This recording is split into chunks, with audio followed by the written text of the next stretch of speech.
тоқырау кезеңі мен тәуелсіздіктің алғашқы қиын жылдарының куәгерісіз. Сол бір алмағайып шақта ер жігіттің намысы дегенді қалай түсінесіз?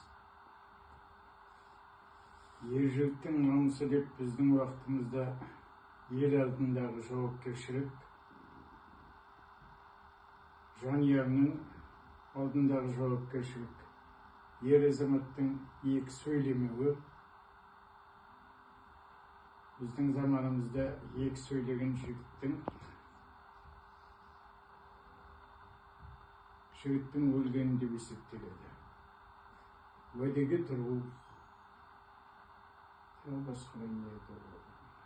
Жақсы, рахмет. Енді келесі сұрақ осы: қазір бейбіт күнде елге қызмет етудің басты өлшемі не болу керек деп ойлайсыз?